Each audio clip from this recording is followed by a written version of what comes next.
প্রিয় অনিক দত্ত মহাশয়, শুনলাম নাকি আপনার সিনেমা কি যেন নাম, ভবিষ্যতের ভূত, সেটা নাকি বর্তমানে সিনেমা হলে দেখাতে দিচ্ছে না কিছু দুষ্টু ওপরের মহলের লোকেরা।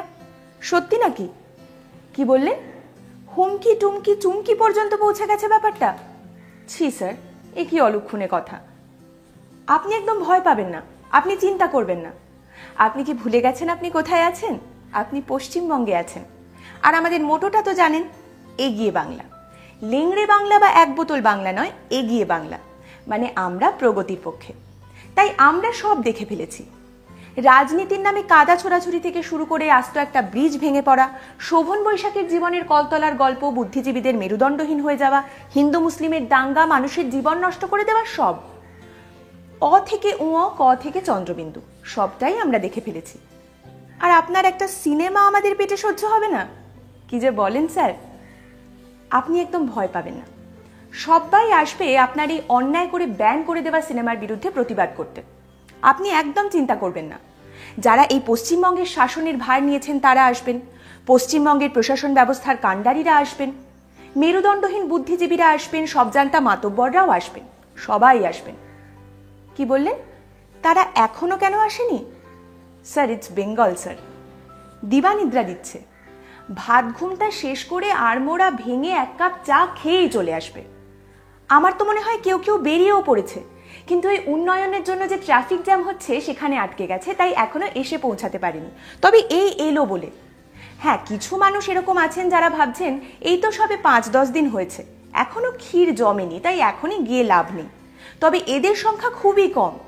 আমি শিওর স্যার, কিছু লোক এখন মেকআপ করতে বসেছে, যাতে প্রতিবাদ করার সময় ক্যামেরার সামনে তাদেরকে দেখতে খারাপ না লাগে। পুরনো পাপি নতুন রং, আগে ছিল বাঙালি এখন বং, সবাই আসছে স্যার।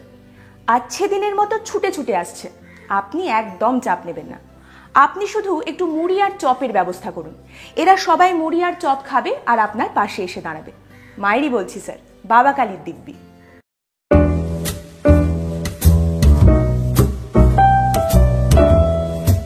প্রথমেই আসবেন কিছু ইতিউতি উদাস নয়নে তাকানো লোক। এদেরকে দেখে আপনার ভয়ঙ্কর ভরসা নাও হতে পারে, তবে এদের কয় বুদ্ধিজীবী, এরা আসবেন। কি বললেন?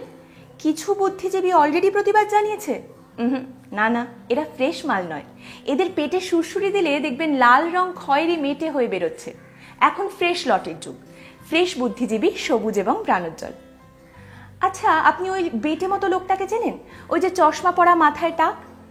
উনি মহাকবি, উনি আসবেন। চশমা হারালাম ফিরে পেলাম বোধ, এই ধরনের কবিতা লিখলেও ওনার ফেসবুক স্ট্যাটাসে সদ্য নন্দন ফেরত লোকেরা 500রও বেশি লাইক দেয়। ওনার বই বেরোয় বইমেলায়, সেই বইমেলা যেখানে খাবারের স্টল পড়ে। আপনি জানেন না, উনি নিরপেক্ষ নিজেকে বললেও ওনাকে চ্যাংদোলা করে নিয়ে যাওয়া হয় পলিটিক্যাল র্যালিতে কবিতা পড়ার জন্য। উনি আসবেন। উনি এসে যা দু একটা লাইন দেবেন না, পাবলিক মন্ত্রমুগ্ধ, মুখে ফুটে উঠবে অমলিন হাসি, একেবারে লাফিং বুদ্ধ। আর হ্যাঁ, উনি একা আসবেন না, আপনার প্রতিবাদে উনি সঙ্গে করে একজন ঝিলমিল মানুষকে নিয়ে আসবেন। কবির শেষ হলো পদ্য, এইবারে ঝিলমিল দেবে গদ্য। যুক্তির যুক্তি, তর্কর তর্ক, সার্কাজমে সার্কাজম, একেবারে খাপে খাপ, ইন্টেলেকচুয়াল ক্ল্যাপ। আর এই বুদ্ধিজীবীদের ভাষণ শেষ করবেন একজন সুবোধ মানুষ। তাকে দেখে আপনার এলেবেলে মনে হতে পারে, তবে উনি খুব উঁচু দরের লোক। আর হ্যাঁ স্যার, ওনার জামা কাপড় জুতো টুতো নিয়ে কিছু বলে বসবেন না, আবার ওনার ধামা ধরা লোকজনরা কেস করে দিতে পারে। এরপরে আসবেন আপনার নিজের লোক, আপনার নিজের ইন্ডাস্ট্রির লোক। কারণ ইন্ডাস্ট্রি যে একটা গোটা ফ্যামিলি, সেটা কে না জানে। আর এনাদেরকে কুচকাওয়াজ করতে করতে নিয়ে আসবেন সেই লোকটা যিনি একাই ইন্ডাস্ট্রি।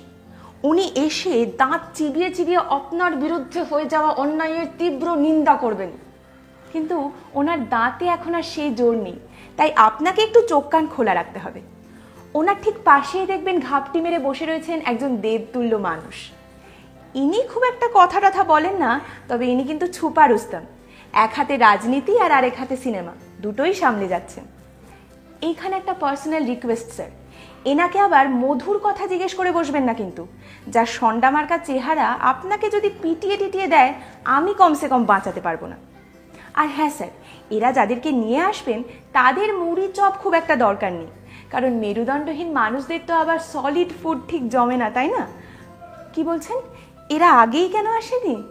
কেন আর স্যার, এরা তো পুরোনো দিনের মানুষ নন, এরা একটু ওই লেজ দুলিয়ে চলতেই ভালোবাসেন। ব্যাপারটা হচ্ছে এই সব মানুষগুলোকে দিয়ে খুব একটা কাজ হবে না জানি, কিন্তু কি করব বলুন, এর পরে যারা আসবেন তাদের জন্য তো এনাদেরকে আনতেই হবে। এর পরে কারা আসবেন? কেন, মধু জমলে যারা চলে আসে, বাংলার মিডিয়া। বাংলার মিডিয়া হলো ঘুমন্ত বাঘ, চিড়িয়াখানায় আফিং খেয়ে ধুঁকতে ধুঁকতে পড়ে থাকা বাঘ। এরা এদের বাপ ঠাকুরদার মতো গর্জন করতেও জানে না, অন্যায় হলে থাবা বসাতেও জানে না, কিন্তু বাঘ ইজ বাঘ, সে হামবাগই হোক বা কাগজের বাঘ। দেখবেন আপনার প্রতিবাদ মঞ্চের কাছে যেই মধু ইন্ডাস্ট্রির লোকেরা এসেছেন, অমনি গন্ধ শুকে শুকে হাজির হতে শুরু করেছে এই ক্যামেরাম্যানেরা। কিন্তু এদের মোহে একদম পা দেবেন না, এরা সবাই ধান্দাবাজ, এরা সবাই কুমন। আপনার দরকার সুমনের, সে সুমন আপনার দিকে আসবে দুলকি চালে, তার পরনে 3 পিস স্যুট, গলায় টাই। সে এসে মাইকটা নিয়ে আপনাকে জড়িয়ে ধরে বলবে, অনিক দত্ত আপনাকে ঘন্টা খানেকের জন্য চাই। কি বললেন? চিপ শোনাচ্ছে? আসলে কি বলুন তো স্যার, সব থেকে জোরে বাজে ফাঁপা কাশি, আর এই পশ্চিমবঙ্গ ঘন্টা খানেক পছন্দ করে বেশি।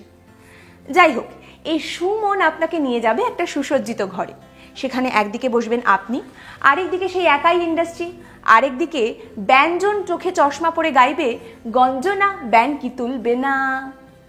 তারপর শুরু হবে আলোচনা, আর সেই আলোচনায় জাম্বুবান থেকে তালিবান, জেহাদি থেকে মোদি, কে কে আপনার এই সিনেমা না দেখানোর পিছনে থাকতে পারে তাদের সবাইকে নিয়ে আলোচনা হবে। কারণ কেউ তো জানে না ওপর মহল কারা, কারোর কোনো আইডিয়া নেই। হ্যাঁ, মানে এই পুরো ব্যাপারটা থেকে লাভের লাভ কিছুই হবে না, কোনো সলিউশনও বেরোবে না। তবে এই যে আপনি এতটা এক্সপোজার পাবেন, জানেন তো স্যার, আজকাল যারা এক্সপোজ করে তাদেরকেই মানুষ দেখে বেশি। এত কিছুর পরেও যদি আপনার সিনেমার ওপর লাগানো অকারণ ব্যান ওপর মহল তুলে না নেয়, তাহলে বুঝতে হবে ওরা নির্দয়ী। আপনাকে ওদের মধ্যে প্রাণ সঞ্চার করতে হবে, আপনাকে ওদের মধ্যে এনে দিতে হবে মমতা। আপনাকে এমন একজন মানুষকে আনতে হবে যার সাথে কেউ পাঙ্গা নিলে তিনি চাঙ্গা হয়ে যান। আসুন স্যার, আসুন, আপনার এই ভূতের সিনেমা রক্ষা করার জন্য আমরা চোখ বন্ধ করে পশ্চিমবঙ্গের বর্তমান ভগবানকে মনে করি। চোখ পিটপিট করবেন না স্যার, ভালো করে চোখ বন্ধ করে ধ্যান করুন। ধ্যান করুন তার যার দয়ায় বড় বড় স্ক্যাম করে লোকেরা গায়ে হাওয়া লাগিয়ে ঘুরে বেড়ায়। ধ্যান করুন তার যিনি নিজেই ঢাল হয়ে দাঁড়িয়ে পড়েন তার ভক্তদের সামনে, সে সিবিআই এর বিরুদ্ধেই হোক বা সাজানো ঘটনার বিরুদ্ধেই হোক। মনে করুন সেই দেবী মূর্তি স্যার, তার চরণে চপ্পল, তার পরনে নীল পাড় সাদা শাড়ি, সাক্ষাৎ দশভুজা তিনি।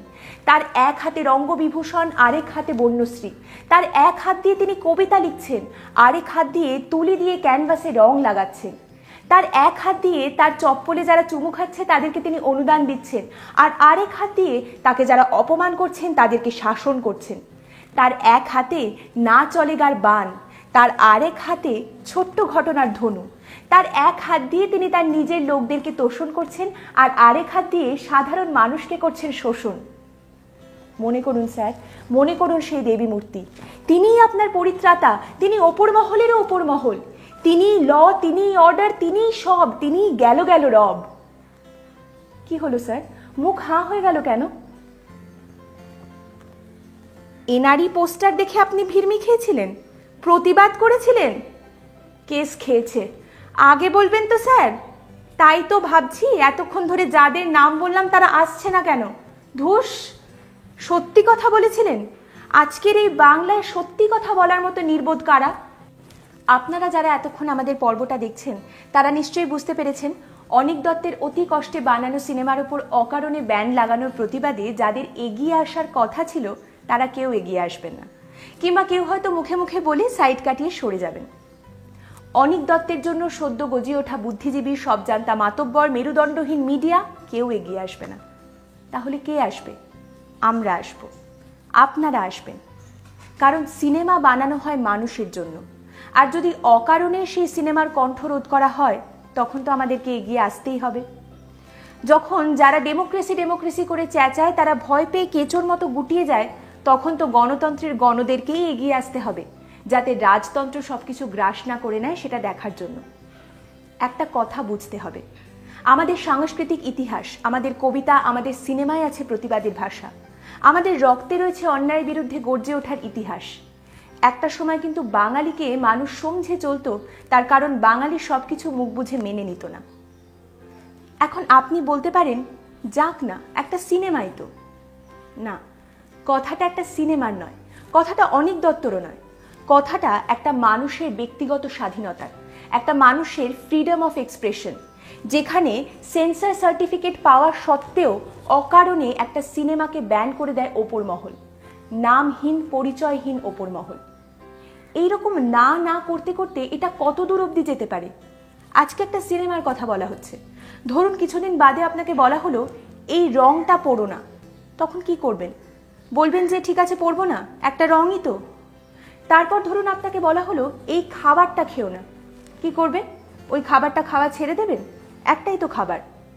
তারপরে ধরুন আপনাকে বলা হলো এই গণ্ডিটার মধ্যেই থাকবে, এখান থেকে বেরোবে না, পারবেন তখন সেই গণ্ডিটার মধ্যে থাকতে? এখন আপনি বলতে পারেন, পৌলমী এবার কিন্তু বাড়াবাড়ি হচ্ছে। না, বাড়াবাড়ি হচ্ছে না, এরকমটা সত্যিই হয়েছে। তাই এইবারে নড়ে চড়ে বসুন, যাতে ভবিষ্যতে এরকমটা আবার না হয়। আপনার হাতে সোশ্যাল মিডিয়া আছে, এই ঘটনার কথা সবাইকে জানান, সবাইকে জানান যে এখানে কি হচ্ছে। হীরক রাজার দেশের ওই লাইনটা মনে রাখবেন, এরা যত বেশি পড়ে তত বেশি জানে, তত কম মানে। এই ঘটনার কথা সবাইকে জানান, যত বেশি মানুষ এই ঘটনার কথা পড়বেন তত বেশি মানুষ এই ঘটনার কথা জানবেন, আর তত বেশি ওপর মহল ভয়ে কাঁপবে, কারণ আমরা তাদেরকে খুব খুব কম মানব। আমরা প্রত্যেকদিন বলি যদি আমাদের পর্ব ভালো লাগে তাহলে এটা শেয়ার করে নিন। আজকে বলবো এই ভিডিওটা যত পারেন শেয়ার করুন, যেভাবে পারেন শেয়ার করুন। আমরা এই ভিডিওটাতে কোনো কপিরাইট রাখিনি, কারণ আমরা বিশ্বাস করি সত্যি কথা বলার এবং প্রতিবাদ জানানোর কোনো কপিরাইট হয় না। পরের দিন আবার নিশ্চয়ই দেখা হবে আপনাদের সঙ্গে একটা নতুন বিষয় নিয়ে। ততদিন ভালো থাকবেন।